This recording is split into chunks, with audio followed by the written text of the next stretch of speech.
The story you are about to hear is not merely a romance. It is a dissection of the human soul, a profound exploration of what it means to be truly wealthy in a world that has forgotten the difference between price and value. It is the tale of Adrian Blackwood, a man who possessed the keys to the city but couldn't find the door to his own heart, until a rejection, sharp, unexpected, and utterly grounded in dignity, shattered his ego and paved the way for a redemption he never knew he needed. Before we unravel how a man who owned skyscrapers ended up on his knees in a crowded ballroom before a woman who owned nothing but her integrity, please take a moment to subscribe to our channel. If you believe that true wealth is found in the spirit and not the wallet, like this video to help us share this message with those who need to hear it most. That Tuesday in late November, the sky over Chicago hung low and heavy, the color of a bruised plum, pregnant with the promise of snow that would not fall for hours yet. Adrian Blackwood woke up in the master suite of his Gold Coast estate with a familiar, hollow ache in his chest, an emptiness that had become his most constant companion, more reliable than any friend, more present than any lover. At 32, Adrian was the heir to a logistics and real estate empire that had defined the city's skyline for over a century. The Blackwood name was synonymous with power, influence, and the kind of old money that opened doors before you even knocked. His great-grandfather had built the first Blackwood warehouse in 1889, and from that humble beginning, the family had constructed an empire that now sprawled across 3 continents. Yet, as he stared at the hand-painted silk canopy of his 4-poster bed, a bed that had cost more than most people earned in a year, he felt a poverty of spirit that no trust fund could subsidize, and no stock portfolio could remedy. The previous night's gala at the Art Institute had been yet another blur of hollow laughter, champagne that tasted like vinegar despite its $300 price tag, and friends whose loyalty evaporated the moment the music stopped and the free drinks ran out. These were the people Adrian had surrounded himself with for the past decade.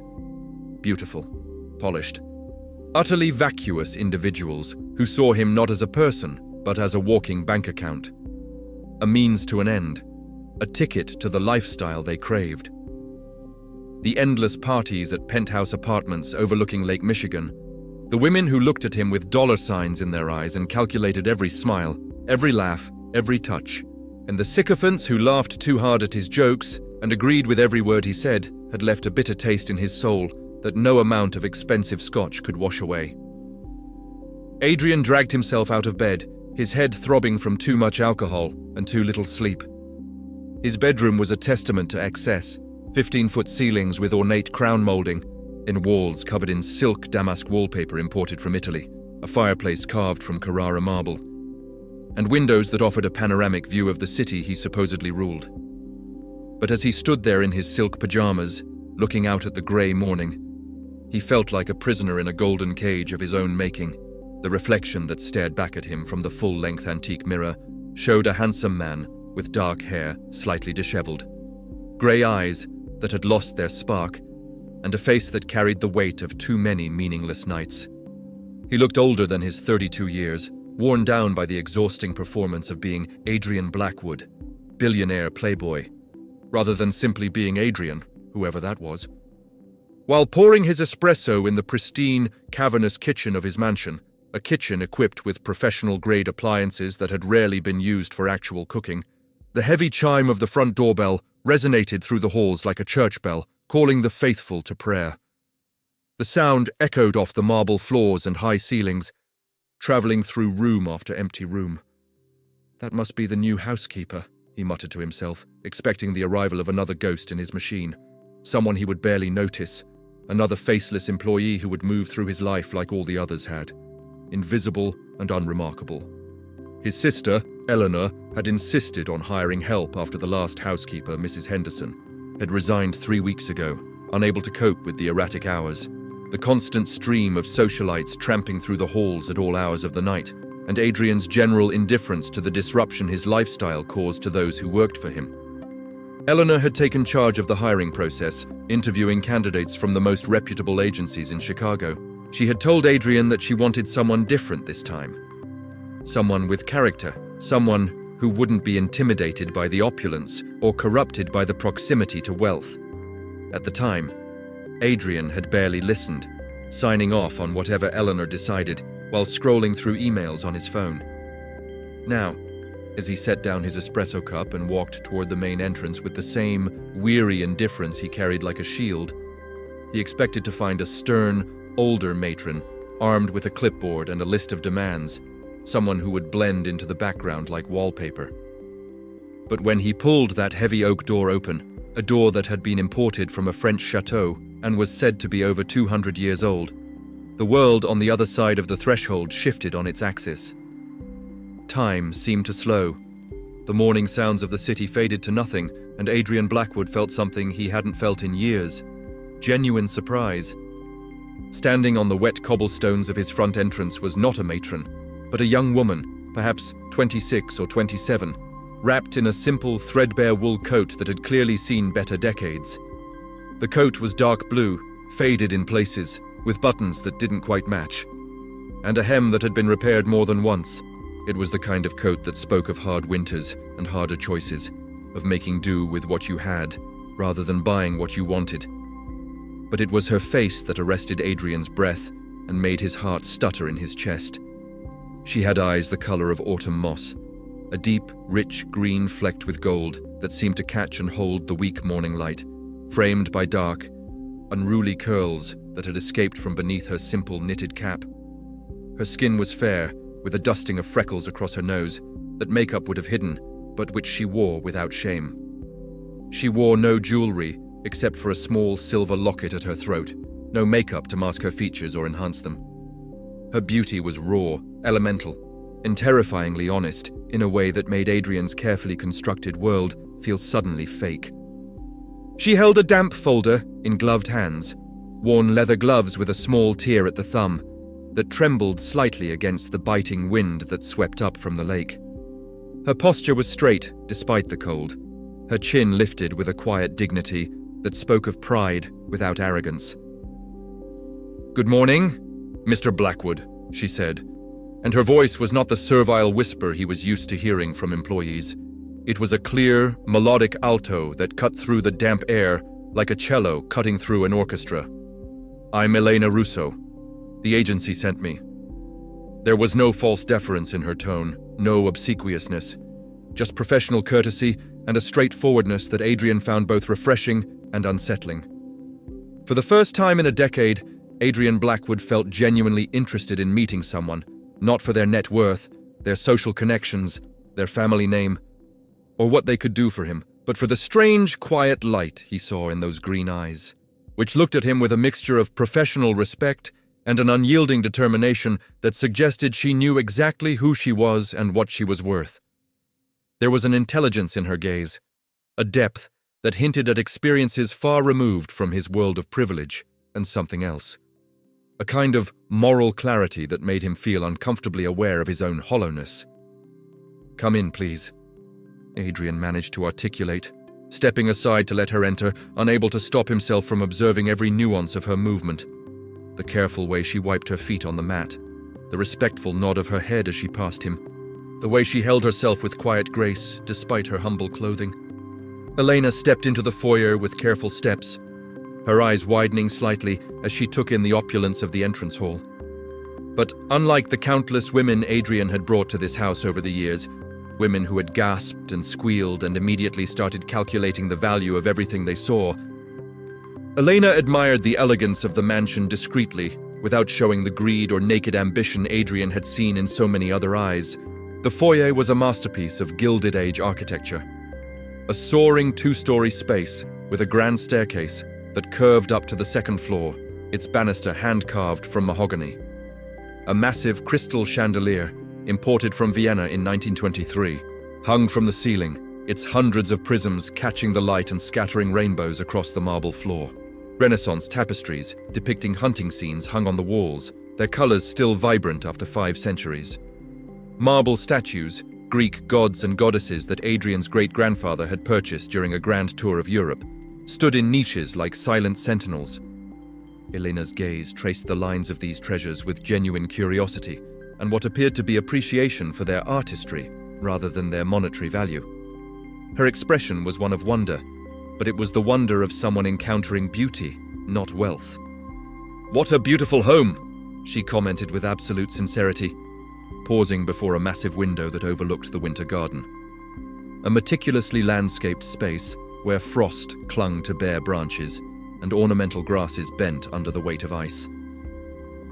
Adrian walked until he was standing beside her, drawn by an impulse he didn't understand, and for the first time he caught the scent of her perfume. Subtle, like rain on dry earth mixed with vanilla and something else he couldn't identify. Perhaps lavender.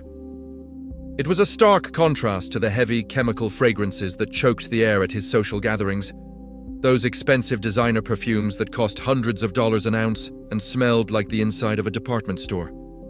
Elena's scent was natural, gentle, and somehow more intimate than anything he had encountered.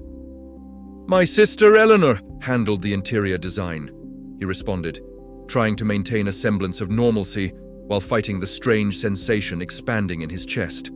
A warmth, a lightness, as if something frozen inside him was beginning to thaw. "She has impeccable taste. She studied art history at Yale and spent 2 years working with a designer in Paris before coming back to help manage the family properties." Why was he telling her all this? He never explained himself to employees, never shared personal information, never engaged in actual conversation. Elena nodded with a smile, and Adrian noticed that her joy was completely genuine, reaching all the way to her eyes and transforming her entire face. It was devoid of the artifice he had learned to detect in others, that practiced smile that never quite touched the eyes, that calculated expression of pleasure designed to flatter and manipulate. The way the grey morning light filtered through the window and illuminated her profile created an image that would be burned into the billionaire's mind forever. The gentle curve of her cheek, the way her lashes cast shadows, the small smile playing at the corners of her mouth as she admired the frozen beauty of the garden. In that singular moment, standing in the foyer of his mansion beside a woman who worked as a housekeeper, Adrian Blackwood knew something fundamental had shifted in his life, though he couldn't yet comprehend the magnitude of the earthquake that had just occurred. It was as if a door he hadn't known existed had suddenly swung open, revealing a landscape he had never imagined. As he explained the responsibilities of the job, the cleaning schedule, the care of the antiques, the management of the household linens, the organization of his library, Adrian couldn't focus on his own words. His voice sounded distant to his own ears, mechanical, as if someone else was speaking. He found himself studying the way Elena listened, with her whole body leaning slightly forward, her eyes focused completely on his face, absorbing instructions about the silver polish and the proper care of the rare book collection, with a gravity usually reserved for religious texts or legal documents. She took mental notes of every detail, and he could see her filing away information, organizing it in her mind with the same precision she would later bring to organizing his household. She asked intelligent questions about the rhythm of the household, about his preferences, about which rooms were used most frequently and which could be cleaned less often. Her questions revealed someone who thought systematically, who approached her work as a professional rather than as mere drudgery. "What time do you prefer breakfast, Mr. Blackwood?" she asked with that voice that sounded like a caress against his solitude, warm and genuine. "Call me Adrian, please," he replied automatically, surprising himself with his own informality. In all his years as an employer, and he had employed dozens of people over the years, from personal assistants to drivers to household staff, he had never asked a staff member to use his first name. It had been drilled into him from childhood that one maintained distance from the help. That familiarity bred contempt, that a proper employer remained aloof and authoritative. Yet something about Elena made all those rules seem absurd and cruel. Elena looked at him with mild surprise, her eyebrows rising slightly, but nodded with respect. "Thank you, Mr. Adrian," she said, finding a compromise between his instruction and her own sense of propriety. The way she pronounced his name, with a slight emphasis on the second syllable in a tone that was warm without being overly familiar, sent a wave of warmth through his veins that had nothing to do with the heating system that kept the mansion at a constant 72 degrees. For the next hour, Adrian invented increasingly transparent excuses to stay close, while Elena familiarized herself with the house. He watched her fold towels with geometric precision in the linen closet, creating perfectly aligned stacks that would have made a military inspector proud. He observed as she organized the cleaning supplies under the kitchen sink with military efficiency, grouping like items together, checking expiration dates on products, making notes about what needed to be reordered. He noticed how she handled every object, from a priceless Ming vase to a common kitchen sponge, as if it were a sacred relic, with care and respect that spoke of someone who understood the value of things beyond their price tag. Her dedication and respect for the work were evident in every gesture, every careful movement, every thoughtful decision. Adrian began to feel an admiration he had never experienced toward anyone. Not toward his father, who had been distant and demanding, not toward his business associates, who he respected for their ruthlessness but not their character. Not toward any of the women he had dated, who had been beautiful and entertaining, but ultimately forgettable. This was different. This was admiration for someone who embodied qualities he had heard about but never truly witnessed. Humility, diligence, integrity. When Elena bent down to pick up a piece of paper she had dropped, a note she had made about the library cataloging system, Adrian noticed a small silver locket swinging from her neck on a delicate chain. It was clearly old, the kind of heirloom piece that gets passed down through generations, worn smooth by years of handling. The locket itself was simple, without expensive stones or elaborate engraving, but it was polished to a high shine, cared for with obvious love. This humble piece of jewelry revealed something profound about her character. She valued sentimental things over expensive things, memories over possessions, connections over collections. This woman had anchors, faith, family, values, traditions, that contrasted dramatically with the moral vacuum of his luxurious world, where nothing was cherished and everything was disposable. At the end of that first morning, as Elena prepared to leave, gathering her coat and scarf from where she had carefully hung them in the mudroom, Adrian felt a strange, desperate urgency to stop her, to keep her there, to extend this unexpected experience of being in the presence of someone real. "Elena," he called out as she reached for the door handle, his voice more urgent than he had intended. She turned, those bright eyes full of expectation, her hand pausing on the brass handle. "Yes, Mr. Adrian." She responded with that smile that was already beginning to haunt him, gentle, genuine, without guile or calculation. Adrian searched his mind for something to say, any excuse to prolong the moment, to keep her there even for another few seconds. His usually quick mind, trained to negotiate million-dollar deals and navigate complex business situations, went completely blank. Tomorrow, I want you to know you can take your time getting to know the house. There is no rush," he said, immediately feeling foolish for the obviousness of his words, for the transparent attempt to extend her time there. "The house is large, and I know it can be overwhelming at first. My sister has left detailed notes about everything, but please, don't feel pressured to learn it all immediately." Elena nodded, grateful, her smile widening. "Thank you for the opportunity, Mr. Adrian. I promise I won't let you down," she replied with a sincerity that touched something deep within the billionaire's heart. A place he had thought was dead, calcified by years of cynicism and disappointment. There was no false bravado in her words, no empty promises, just a simple statement of intention, backed by what he already sensed was an iron will and a strong work ethic. When the door clicked shut behind her, the sound seemed to echo through the entire mansion, and Adrian stood frozen in the foyer for several minutes, replaying every second of the encounter in his mind like a film he couldn't stop watching. The way she had looked at the tapestries, the sound of her voice as she said his name, the brief moment when their hands had accidentally touched as he showed her how to work the temperamental lock on the library door, the scent of her perfume that still lingered faintly in the air. Every detail was suddenly precious, significant in a way he couldn't explain. For the first time in his life, he had met a woman who impressed him not by what she had, not by her family connections, her education, her beauty enhanced by expensive treatments and designer clothes, her social status, or her net worth, but by who she was at her core. His hands trembled slightly as he walked to his study, a question hammering in his mind with frightening intensity. What exactly had he seen in Elena's eyes that had shaken him so deeply? What had reached through all his defenses and touched something he thought had withered away years ago?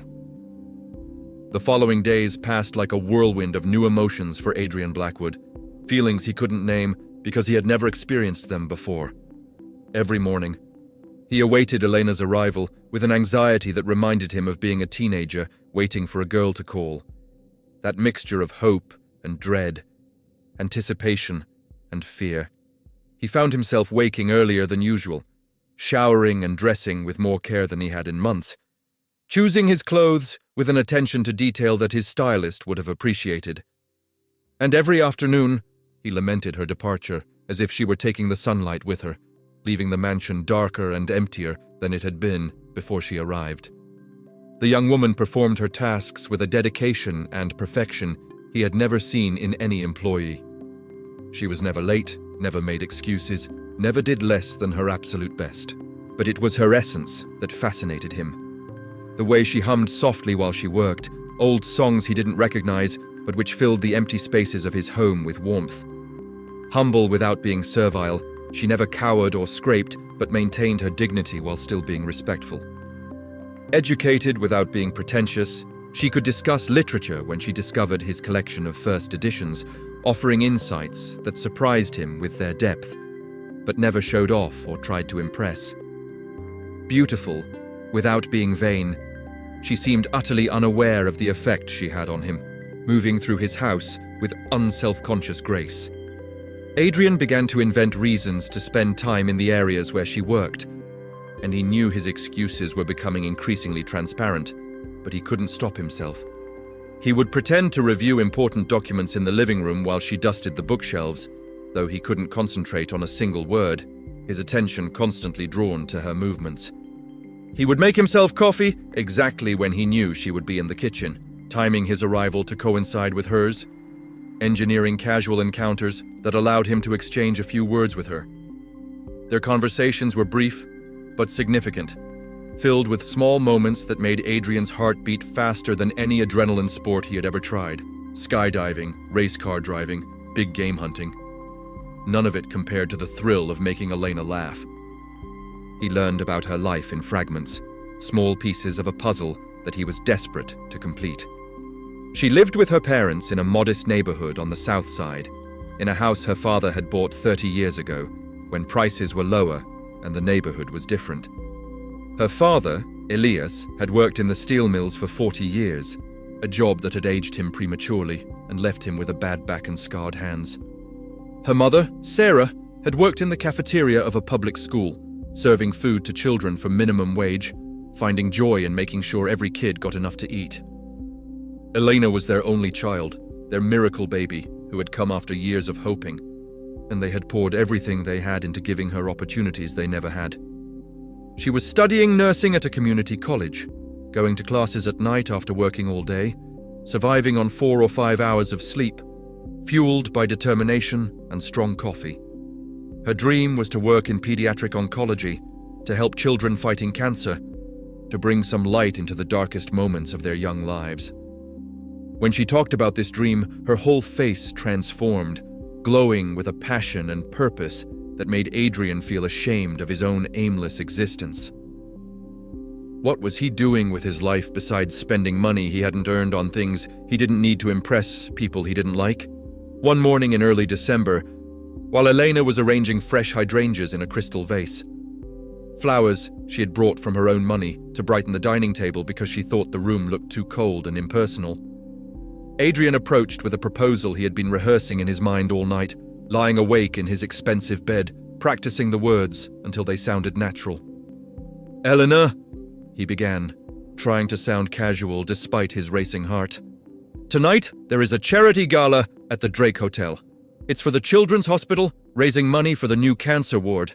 It's honestly a rather dull affair. The same people saying the same things, eating the same overpriced food, but I hate going alone. Would you like to accompany me?" The question came out with more nervousness than he expected, and Adrian was surprised to feel like a schoolboy asking for his first dance, his palms actually sweating, his pulse racing in a way that seemed ridiculous for a man of his age and experience. He had asked out countless women, models and actresses and socialites, always with supreme confidence, knowing they would say yes. But this was different. This mattered in a way nothing else had. Elena looked up from the flowers, her moss-green eyes showing a mix of surprise and something Adrian couldn't quite decipher. Was it regret? Sadness? Disappointment? Her hands stilled on the flower stems, and for a moment she seemed to be struggling with how to respond. "Mr. Adrian," she began, her voice soft but firm, each word chosen carefully. "I am deeply honored by the invitation, truly I am. It's very kind of you to think of me, but it wouldn't be appropriate. I work for you, and my place is not at that kind of event." Her words were spoken with such elegance and dignity that Adrian felt a pang of respect, mixed with a frustration he didn't understand. Why was she saying no? Didn't she feel what he felt? Couldn't she sense this connection between them? "But I can get you the most beautiful dress in the city," he insisted, the words tumbling out before he could stop them, not realizing that every word he added was making the situation worse, was revealing how little he understood about the woman standing before him. "I know a designer who can create something perfect for you in just a few hours. Diamonds, designer shoes, a stylist to do your hair and makeup. Whatever you need. You would be the most beautiful woman in the room. You would outshine everyone there." As he spoke, Adrian saw something shift in Elena's face, saw the warmth in her eyes cool like water, turning to ice. The warmth in her eyes cooled into a steel-like resolve that he had never seen before, and he realized with a sinking feeling that he had made a terrible mistake. She placed the flowers carefully on the table with hands that trembled slightly, and stood straighter, her spine rigid, looking him directly in the eyes with an intensity that made him feel small and ashamed. The silence between them stretched out, heavy with disappointment and hurt. "Mr. Adrian," she said, her voice maintaining respect but losing all its softness, each word falling like a stone into still water, creating ripples that would spread far beyond this moment. "I am not a woman who can be bought with dresses and jewelry. I am not a doll to be dressed up for your amusement or a prop to make you look good at your fancy parties.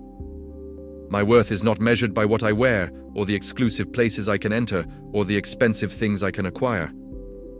The words hit Adrian like an invisible slap, but Elena wasn't finished. Her chest rose and fell with emotion, and he could see a slight flush of color on her cheeks. Whether from anger or hurt or both, he couldn't tell. "If you think that because I work as a housekeeper I lack principles or dignity, then you don't know me at all," she continued, and Adrian could see her hands clenching at her sides, fighting to maintain her composure. "I work honestly to support my family and pay for my nursing degree. I'm not ashamed of being a housekeeper. It's honest work, and I do it well.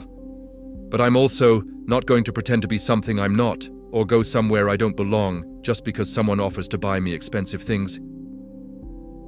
I don't need anyone to gift me anything to feel valuable, because my value comes from my actions, my character, and how I treat people. Not from designer labels or jewelry or being seen at the right parties with the right people." Every word was a life lesson Adrian had never received, despite his expensive private school education and his Ivy League degree.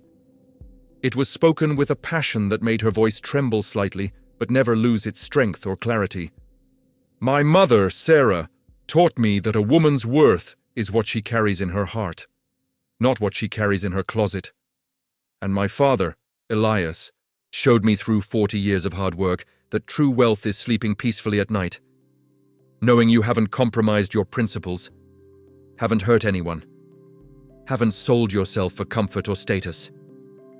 Adrian stood completely motionless, feeling Elena's words dismantling the superficial worldview he had held for years, the assumptions he had never questioned, the values he had inherited without examination.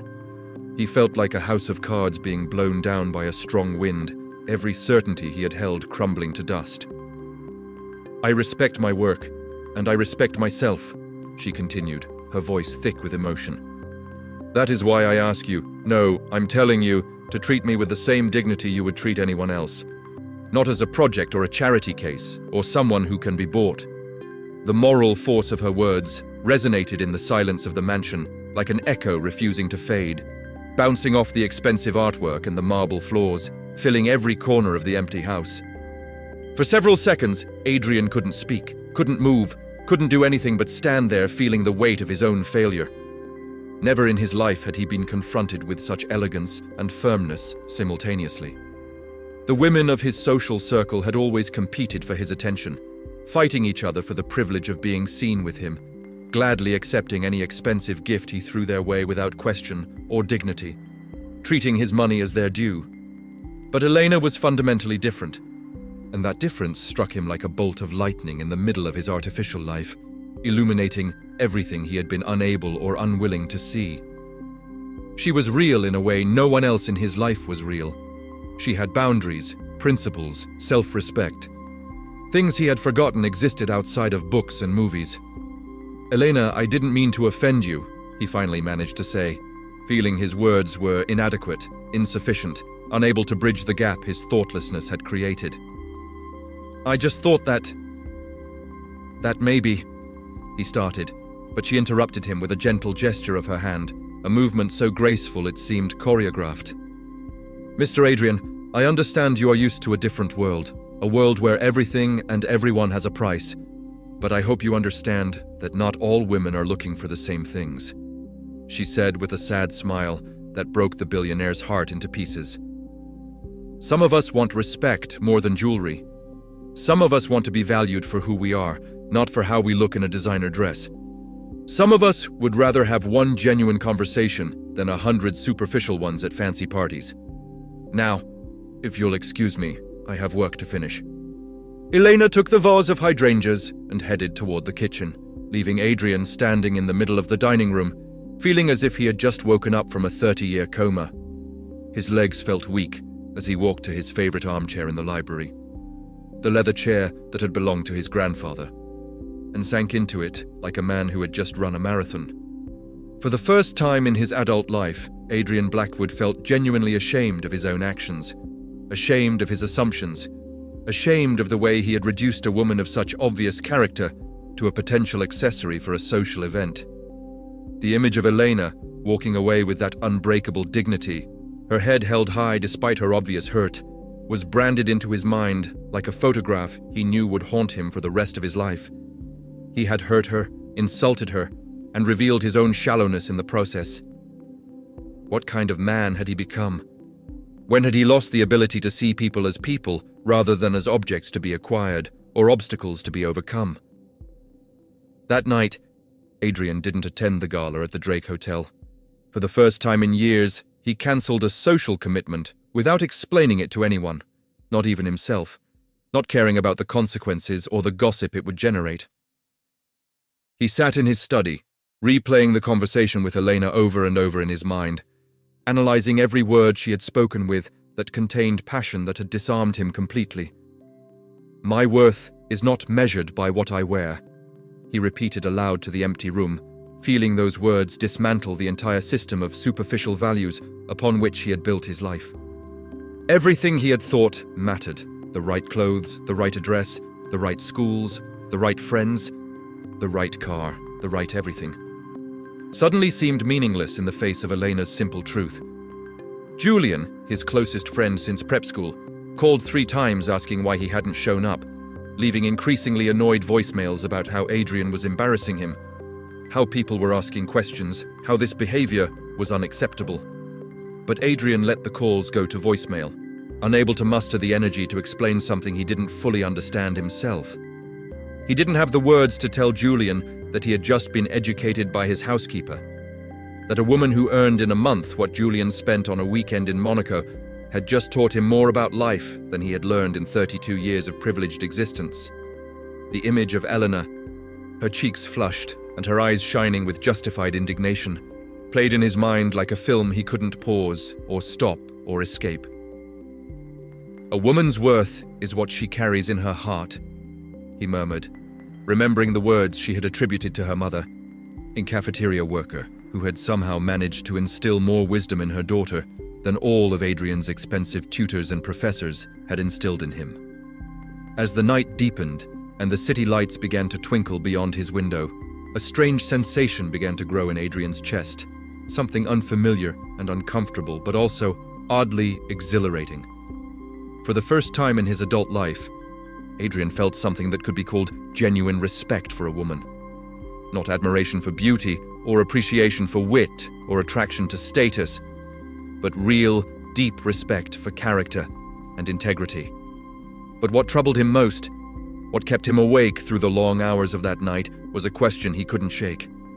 How had he lived so many years, met so many people, traveled to so many places, and never encountered a single person as real, as genuine, as grounded as Elena?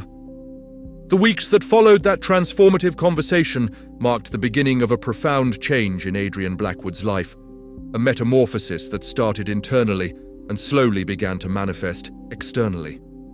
Since inheriting the family fortune at age 25, after his father's sudden death from a heart attack, he had lived on autopilot, following a script written for him by society, by expectations, by a culture that valued appearance over substance. But now he began to question every aspect of his existence with a lucidity that both frightened and thrilled him. Examining his life with new eyes, seeing clearly for the first time how empty it all was. Elena's words had planted a seed of conscience that grew daily, nourished by every simple but significant gesture she made in the house, watered by every example of quiet integrity she demonstrated. Adrian watched, fascinated and humbled, as Elena treated every object with respect. From the most expensive crystal vase, a piece that had belonged to his great-grandmother and was worth more than a car, to the humblest broom in the utility closet.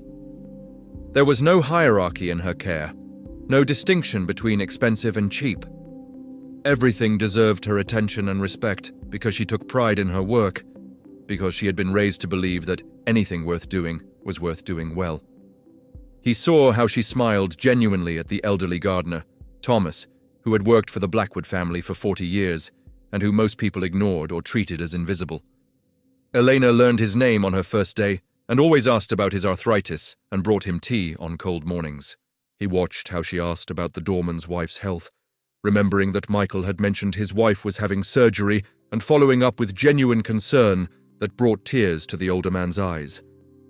He observed how she saved leftovers from the meals she prepared for Adrian, carefully packing them in containers to take to a needy family in her neighborhood, a single mother with 3 children who was struggling after her husband had abandoned them. Each of these actions was a small blow to the billionaire's sleeping conscience, a hammer strike that slowly broke through the callousness he had developed over years of privilege.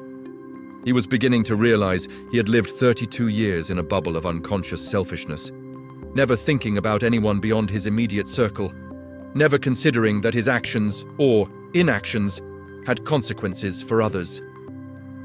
How is it possible for someone to be so good without expecting anything in return? He wondered while watching her from his study window as she tended to the winter garden, gently clearing snow from the bird feeders that Thomas had set up, making sure the birds had food through the harsh Chicago winter. Elena always seemed to find small ways to do good, ways that required no recognition and brought no reward. Fixing a broken planter that no one else had noticed, bringing medicine from her own pocket for a stray cat that lived in the alley. Spending extra time making everything perfect, not because anyone was watching, but because perfection was her standard. She worked with a kind of mindfulness that Adrian had only read about in the Buddhist philosophy books that sat unread on his shelves, fully present in every moment, treating every task as if it mattered. Adrian's transformation did not go unnoticed by those who knew him, particularly those who had benefited from his old lifestyle and now found themselves confused or irritated by his changing behavior. Julian, his lifelong friend and partner in excess, immediately noticed something fundamental had shifted when Adrian cancelled one of his famous rooftop parties for the 3rd time in a row. These parties had been legendary in their social circle, hundreds of people, famous DJs, champagne flowing like water, lasting until dawn, often making the society pages of local magazines. "Brother, what is happening to you? You've been acting like a monk for weeks," Julian complained during an unexpected visit, barging into Adrian's study with the familiarity of decades of friendship. "The most beautiful women in Chicago have been asking about you.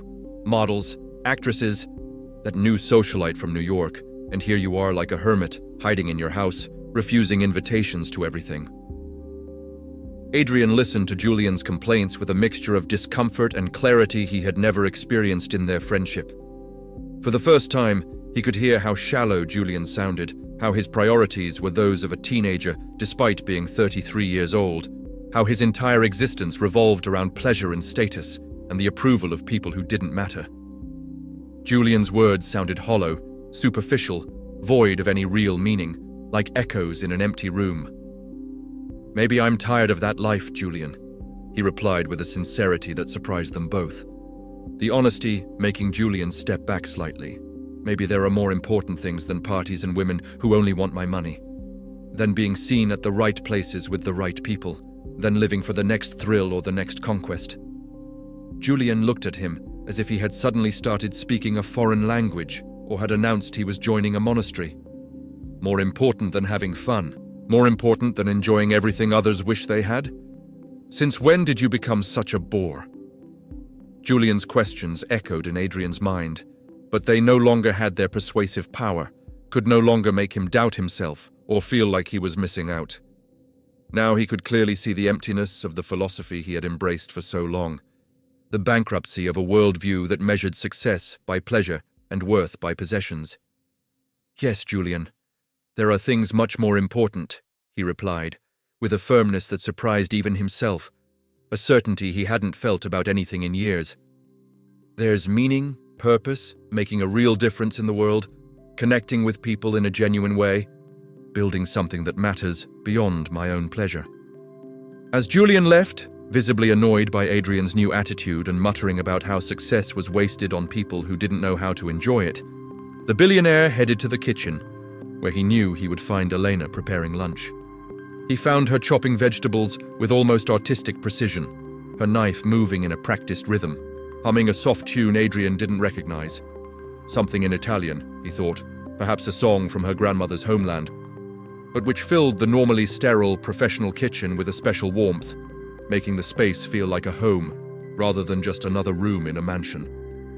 "That smells delicious," he commented, approaching carefully so as not to startle her, not wanting to interrupt her work, but unable to stay away.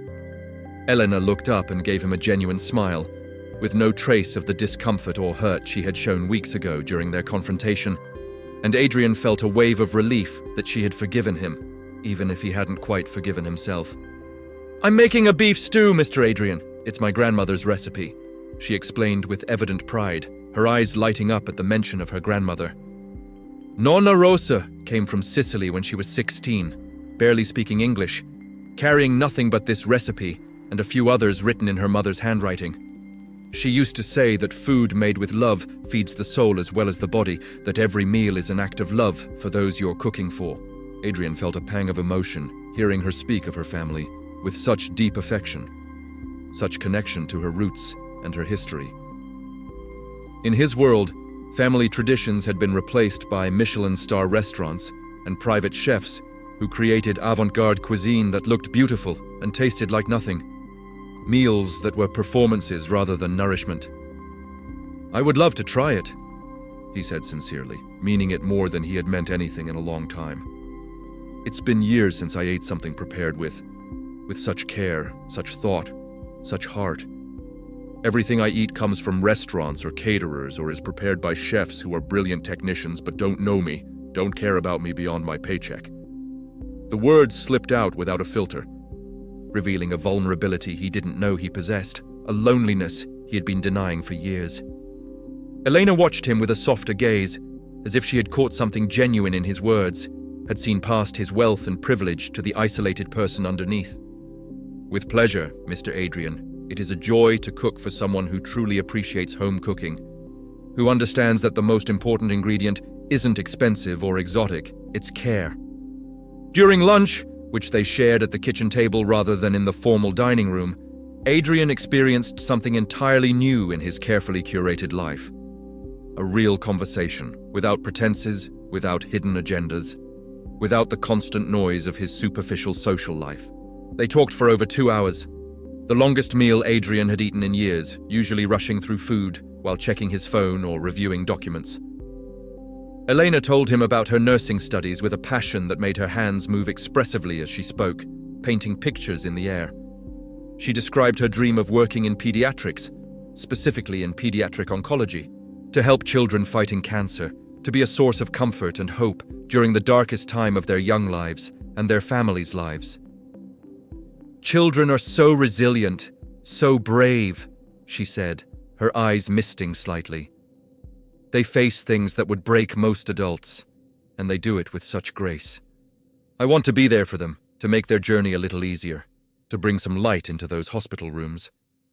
She talked about the nights she spent studying after working all day, surviving on coffee and determination, falling asleep over textbooks at her kitchen table, waking up with textbook pages imprinted on her cheek. "Don't you ever get tired?" Adrian asked, genuinely impressed by her determination and stamina. Trying to imagine maintaining such discipline when no one was forcing you, when you could quit at any time. "Sometimes.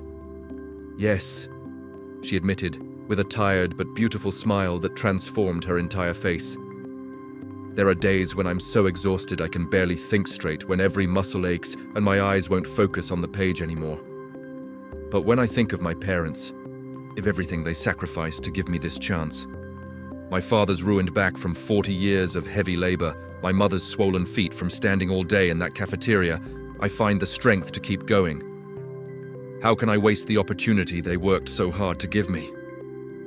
Her eyes lit up when she spoke of her parents, glowing with a love so pure and unconditional that Adrian felt a pang of envy for that deep family connection he had never experienced, had never even known was possible. His own parents had been distant figures, his father always working, his mother always socializing, both of them more interested in the Blackwood legacy than in their actual son. "My father worked in the steel mills since he was 16 years old," Elena continued, her voice filled with pride and sadness mixed together. "He never finished high school because his own father died, and he had to support his mother and sisters. He worked 12-hour shifts in heat that would make you faint, breathing in fumes that damaged his lungs, doing back-breaking labor that aged him before his time. And my mom worked in a school cafeteria for 30 years, serving food to children for minimum wage, never complaining, always finding joy in making sure every kid got enough to eat, especially the ones she knew didn't have enough at home. They never had the chance to go to college, never had opportunities or choices, but they always told me that education is the only true inheritance they can leave me, the one thing no one can take away." As he listened, Adrian realized he was encountering a completely different way of life, a value system utterly foreign to everything he had known, where love and sacrifice had tangible, real meanings, rather than being abstract concepts discussed in philosophy classes. For the first time in years, he felt small before the moral greatness of another person, dwarfed by the simple nobility of people like Elena's parents, who had worked their entire lives without recognition or reward, who had given everything to their daughter without expecting anything in return. But instead of resentment or shame, he felt a deep admiration that filled him with an unknown warmth, a desire to be better, to be worthy of knowing someone like Elena. That night, Adrian couldn't sleep despite his exhaustion. Elena's words danced in his mind like melodies refusing to fade, like songs that get stuck in your head and play on repeat.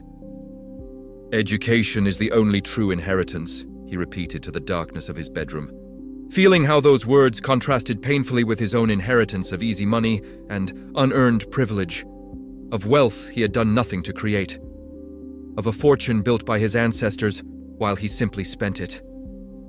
He got up and walked to the window, watching the city lights stretching to the horizon like a river of stars, the towers and buildings that his family owned or had helped build standing like monuments to Blackwood ambition.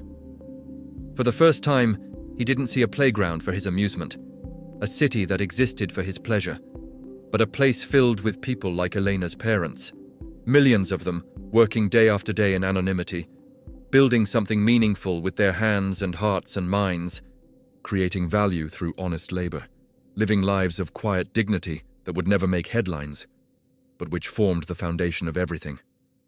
"What have I built with all my fortune?" he asked aloud to the empty room, and the answer hit him like a cold wave, like ice water thrown in his face. Absolutely nothing. He hadn't created value, hadn't helped anyone, hadn't left a positive mark on the world. He had been a consumer, a spender, a taker, never a maker or giver. But amidst the melancholy and self-recrimination, he felt something else growing. Hope. Hope that it wasn't too late to change, that at 32 his life wasn't already written, that he could become someone different, someone better, someone worthy. And at the center of that hope, like a lighthouse in the dark guiding ships to shore, was the image of Elena. Her green eyes full of warmth and integrity, her quiet strength, her unshakable sense of self. The month of May arrived in Chicago with its rare perfect days, sunny and warm but not hot, with cool breezes off the lake and flowers blooming in every park and garden. The kind of weather that makes you remember why people live in a city with such brutal winters. But for Adrian Blackwood, the days were measured only by the moments he could share with Eleanor, his entire schedule reorganizing itself around her presence. He had become an expert at finding excuses to be near her, checking the mail just as she organized the foyer, even though he had an assistant who handled his correspondence. Getting water while she was in the kitchen, despite having a water cooler in his study. Pretending to take important calls while she cleaned his study, though most of his actual calls he now took elsewhere. Elena had noticed this new closeness, this constant proximity that seemed more than coincidental, but she interpreted it as professional trust, as an employer being friendly and interested in his employees' work, never suspecting the depth of feelings boiling in the billionaire's heart, like a volcano waiting to erupt. During these weeks of late spring, Adrian had learned to read Elena's subtle expressions with the attention of a scholar studying ancient texts. He knew when she was worried about an exam. Her brow would furrow slightly, and she would chew on her lower lip while working. He knew when she was tired. Her movements would slow and she would sigh without realizing it. He knew when she had good news. Her whole face would light up and she would hum more energetically. But this particular morning in mid-May, Adrian noticed something different in her demeanor. There was a mix of excitement and melancholy in her movements, as if she were carrying good and bad news simultaneously, joy and sorrow blended together. While she organized the books in the main library, a task she had taken upon herself because she had noticed they were out of order, sorted by color rather than content, which offended her sensibilities. Adrian approached with 2 cups of coffee, a habit he had developed over the past weeks and which Elena had begun to accept with a warm smile that made his day. "Good morning, Elena," Adrian greeted, offering the cup prepared exactly how he had learned she liked it. 1 sugar, a splash of cream, stirred exactly 3 times. She had never told him her preferences. He had simply observed and remembered, treasuring every small detail about her. "Good morning, Mr. Adrian. Thank you," she replied, but her smile had a touch of sadness that immediately worried him, a shadow behind her eyes that he couldn't interpret. "Is everything okay? You seem different today, distracted maybe," he dared to ask, genuinely concerned, wanting to fix whatever was troubling her if he could. Eleanor took a sip of the coffee and sighed, setting the cup down carefully on a coaster. "Well, yesterday I received the invitations for the nursing college graduation ceremony. After 4 years of night classes and weekend studying, it's finally happening." Adrian felt immediate joy flooding through him and worry following close behind. "That's wonderful, Elena. That's incredible. You must be thrilled after all your hard work and sacrifice. When is it?" Eleanor's face lit up momentarily, her smile genuine and bright. But then the shadow returned, dimming her happiness. "Yes, I am happy, more than I can say, but it's complicated. There's a graduation ball the night after the ceremony. It's at the Palmer House, a formal affair that they've been planning for months." She paused, looking down at her hands. "I've always dreamed of going to something like that. Since I started this degree 4 years ago, I imagined that moment, wearing a beautiful dress, dancing, celebrating the end of the struggle with my classmates who have become like family, marking this achievement properly." Her eyes watered slightly, and Adrian felt his heart break at her sadness. "But I won't be able to go. The ticket alone is $500, and then there's the dress, shoes, everything else. I have more important plans for my savings, more urgent needs than a party." Adrian felt indignation rising in his chest like fire. "More important?" he asked softly. "I'm trying to understand what could possibly be more important than celebrating such a significant achievement, than honoring 4 years of sacrifice and hard work. Elena smiled with a heartbreaking mix of sadness and resolve, that strength of character that never failed to amaze him. My parents' house in Ohio, the house I grew up in, the roof was damaged badly in the last storm. There were tornadoes in the area, and several shingles were torn off.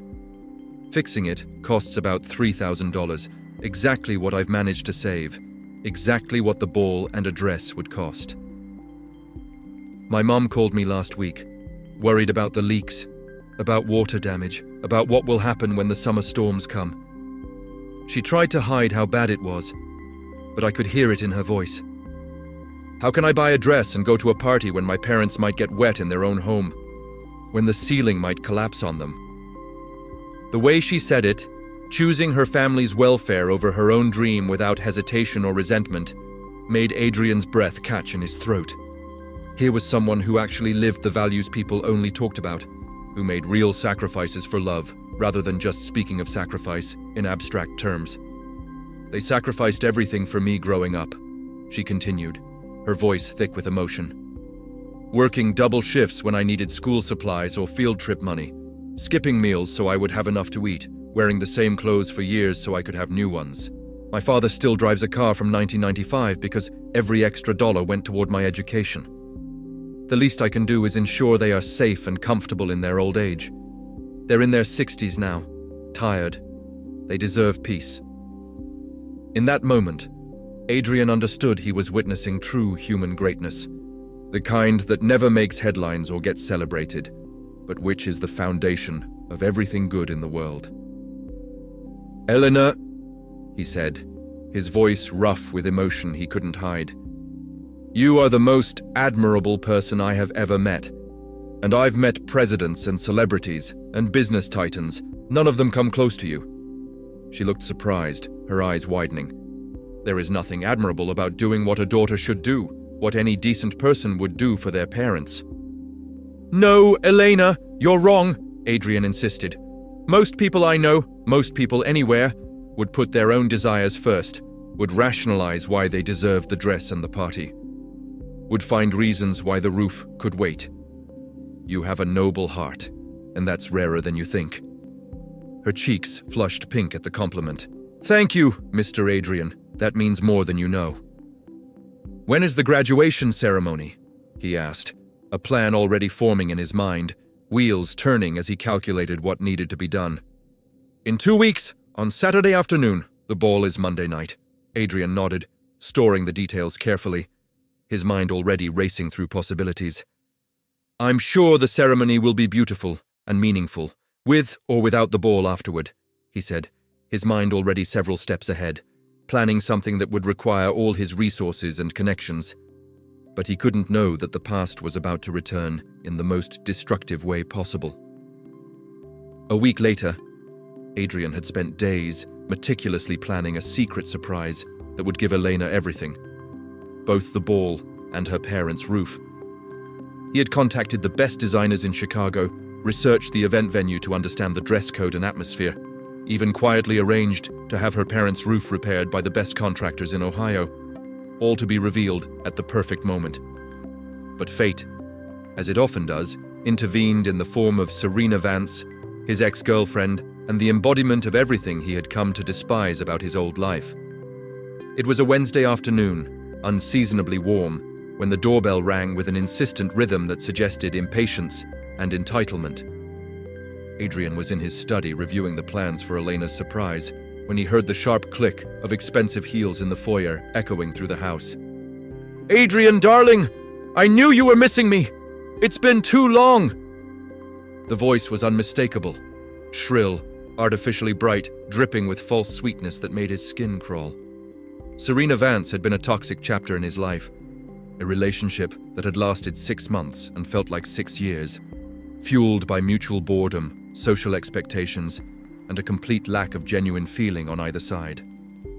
Adrian walked out of his study to find a scene that immediately turned his stomach and filled him with protective rage. Serena stood in the foyer wearing a designer coat that cost more than many people's cars, probably $12,000. her platinum blonde hair perfectly styled, her makeup flawless and aggressive, looking like she owned the place and everyone in it. Beside her, standing with quiet dignity but obvious discomfort, was Elena, holding Serena's discarded designer handbag, a Birkin that probably cost $40,000, looking like she wanted to disappear. "Serena," Adrian said coldly, his voice like ice. "I didn't expect you. We have nothing to discuss." She laughed, a brittle, sharp sound like breaking glass. "Oh, don't be so grumpy and unwelcoming. I have such interesting news.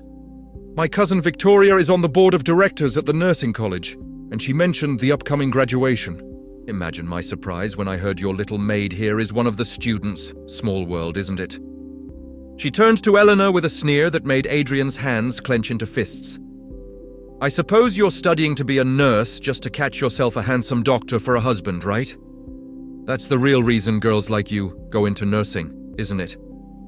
Elena stood taller despite the insult, her spine straightening, her chin lifting with quiet dignity. "I study nursing because I want to help people, Miss Vance, particularly children with cancer. That's my calling." Serena laughed again, cruelly. "How inspiring and noble. How very heartwarming. Tell me, are you going to the graduation ball? It's at the Palmer House. Very exclusive, very expensive. The tickets are $500 each. I assume that's rather out of your budget, isn't it? That's probably more than you make in a week cleaning houses." Every word was a calculated dagger, designed to wound and humiliate, and Adrian watched Eleanor swallow hard, but maintain her composure, with a strength he found breathtaking. "No, I won't be attending the ball. I have other financial priorities that are more important than a party." Serena smirked, with malicious satisfaction. "What a shame. Though perhaps it's for the best, really. You'd feel terribly out of place there anyway. Everyone attending will be of a certain caliber, if you understand my meaning. It's awkward and embarrassing when people try to climb social ladders they aren't built for, when they reach above their station." Serena turned to Adrian with a possessive smile. "I hear rumors, darling. People say you've become a hermit, hiding away, refusing all invitations, seeing who keeps you company here. Well, I understand why now. Some people are born to be served, others are born to serve. It's the natural order. Don't forget which category you belong to, Adrian." That was when Adrian felt something snap inside him, like a rope pulled too tight finally breaking. The fury was white-hot, volcanic, righteous. "Enough, Serena!" he roared, his voice shaking the walls and causing both women to jump. "How dare you come into my home uninvited and insult a woman who is worth 1,000 of you? 10,000! Serena stepped back, shocked by his vehemence, her smug expression faltering. "Adrian, I was just... You are not worthy to be in the same room as her," Adrian continued, his voice trembling with rage he couldn't control and didn't want to. "Elena works honestly for everything she has while you live off your father's money. She studies and sacrifices while you shop and gossip. She helps children with cancer while you spend your days at spas and society luncheons. She has more class and dignity in her little finger than you have in your entire body. More character than your entire social circle combined." Adrian turned to Elena, who stood with tears streaming silently down her face, and his voice softened. "Elena, every word she said is a lie designed to hurt you. You are not less than anyone, you are more. You are the strongest, most beautiful, most admirable person I know. You have taught me what real value is, what actual character looks like, what true nobility means. You have shown me how empty my life was, how hollow all of this is without substance beneath it." He looked back at Serena with eyes of ice, with contempt he didn't bother to hide. "Get out of my house, now. And if you ever insult her again, if I ever hear you've spoken badly about her to anyone, I will ensure every door in this city is closed to you. I'll call every board member I know, every society hostess, everyone who matters. You'll be finished." Serena fled, actually running in her expensive heels, slamming the door behind her so hard the chandelier chimed. The silence she left behind was heavy and profound. Elena stood frozen in the middle of the foyer, tears still streaming down her face, her hands trembling. "Mr. Adrian, no one has ever defended me like that," she whispered, her voice breaking. No one has ever stood up for me, fought for me, thank you. Adrian looked at her, his heart completely exposed, all his defenses down. Don't thank me for doing what should have been done long ago. Thank yourself for showing me the truth, for being exactly who you are without compromise or apology. You risked everything for me, she said, looking at him with new eyes, seeing him perhaps for the first time. Your friend, your social position, your reputation. I risked nothing that mattered, he replied, stepping closer. Drawn by gravity, he couldn't resist. Compared to what I feel when I'm near you, compared to the peace I find in your smile, compared to the person you've helped me become, none of that matters at all. Those people, that life, it was all meaningless. The air between them was electric, charged with everything unspoken. Mr. Adrian, she murmured, her voice intimate and soft, breaking. I have felt it too. These weeks, these months, I tried to ignore it, tried to maintain professional distance, but I can't anymore. They stood close, inches apart, on the precipice of a kiss that would change everything, when Eleanor, Adrian's sister, burst down the stairs with terrible timing. Adrian, what was all that shouting I heard yelling from upstairs? The moment broke like a spell disrupted. Eleanor retreated quickly, wiping her face with shaking hands. Excuse me, I need to... Excuse me. She fled to the kitchen, overwhelmed. But Adrian knew in that moment exactly what he had to do, what needed to happen next. 3 days before graduation, Adrian made a decision that broke Elena's heart, but was necessary for his plan. I have to go to New York for urgent business, he told her, hating himself for the lie. Some problems with the company that need my immediate attention. I won't be back until after the weekend, Monday night at the earliest. Elena's face fell, all the light draining from her eyes. After the weekend, but my graduation is Saturday and the ball is Monday. I thought maybe you might. And she couldn't finish the sentence. I'm so sorry, Elena. If there was any way to postpone it, I would, but it's unavoidable. $1 million contracts, lawyers waiting, investors demanding my presence. He lied, each word feeling like poison on his tongue. He saw the light die in her eyes, saw her walls go back up, saw her retreat into herself. She thought he was running away from what had almost happened between them, that he was just another rich man playing games, that she had been a fool to think someone like him could really care about someone like her. I understand perfectly, she said, her voice hollow and formal. Of course your business is important. Safe travels, Mr. Blackwood. The use of his formal name was like a knife to his heart. Adrian left the next morning, but he didn't go to New York. He went to Ohio first, to personally oversee the roof repair, to meet Elena's parents and explain who he was and what their daughter meant to him, receiving their tearful blessing. Then he returned to Chicago and went into hiding in a hotel to execute his master plan, coordinating with designers and event planners and jewelers, making everything perfect. For Elena, those 3 days were agony unlike anything she had experienced. She felt foolish and used, naive for thinking that a billionaire could really care about his housekeeper, stupid for letting down her guard and falling in love with someone so far above her station. On the night before the ball, she sat alone in her small bedroom in her parents' modest house, writing a letter to them that she would never send, crying over the loss of a love that never really had a chance to start, mourning what might have been. Then, at 8 o'clock on Monday evening, her doorbell rang. A courier stood there with a large velvet box, midnight blue and soft as silk. With trembling hands that could barely hold steady, she opened the attached letter, written in Adrian's distinctive handwriting. My dearest Elena, it began. If you are reading this, please forgive my disappearance and my deception. I had to leave, had to hide, to make this perfect. I couldn't let you miss your night, couldn't let this moment pass uncelebrated. But more than that, I couldn't hide my heart anymore. I love you. Not out of charity or pity or obligation, but because you are the most extraordinary woman I have ever met, will ever meet. You taught me that value isn't measured in money, but in character. This dress is not to buy you or change you. It is a tribute to your beauty, inside and out. Go to the ball tonight. I will be waiting. And know that your parents' roof has been repaired, paid in full, so you never have to choose again. Forever yours, Adrian. Elena sat on her bed, sobbing as she read and reread the letter, tears falling on the paper and smudging the ink slightly. Inside the box was a dress of midnight blue silk that seemed woven from starlight itself, modest yet breathtaking, elegant without being ostentatious, perfect in every way. A note was pinned to it. For the woman who taught me that true elegance comes from within, but who deserves to shine on the outside too. Elena cried tears of pure joy for the first time in days, laughing and crying simultaneously, her heart so full it felt like it might burst. He loved her. He actually loved her. Not as a project or a charity case or a temporary fascination, but truly, deeply, completely.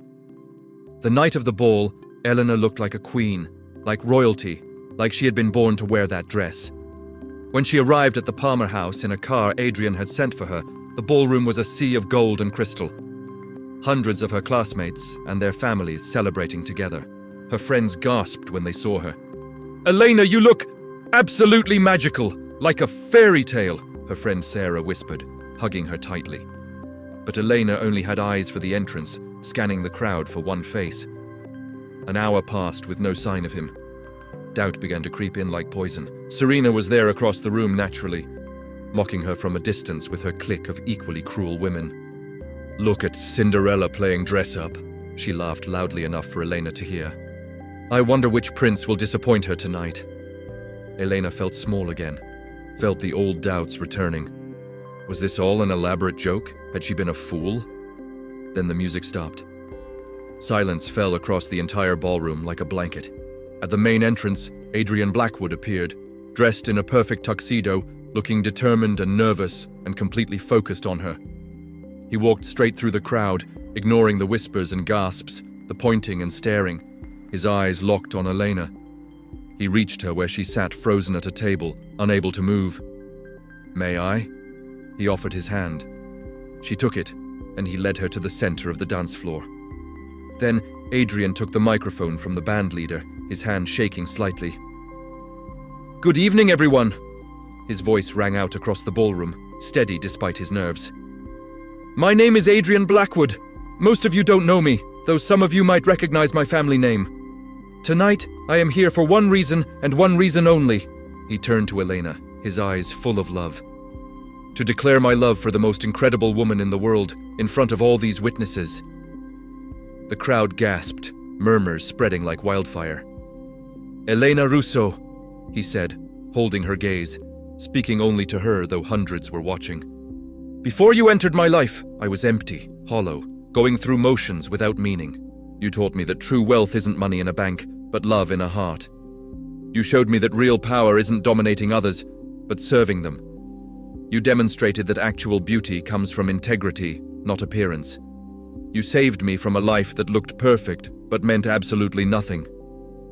Tears streamed down Elena's face as everyone in the room disappeared except for him.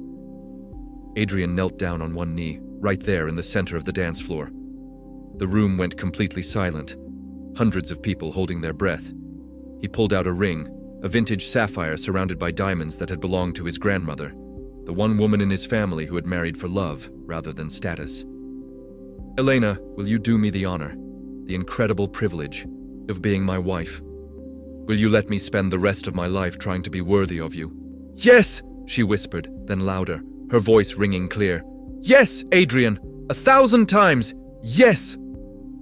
He slid the ring on her finger and kissed her as the room erupted in thunderous applause. Even the cynics were moved, even the hardest hearts softened. Serena stormed out unnoticed by anyone who mattered. As they danced, Adrian whispered in Elena's ear, "I will love you forever, every day finding new reasons to fall in love with you, all over again." "And I will love you," she replied, "and help you continue becoming the man you were meant to be."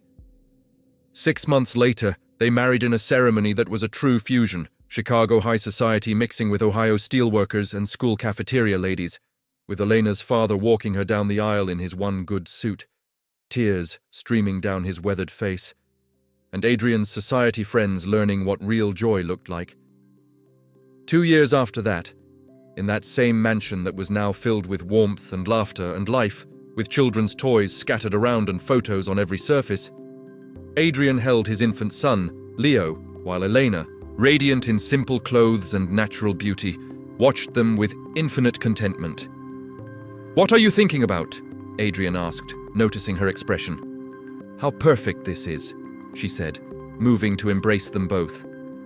"How love conquers everything, even the highest walls and the deepest doubts."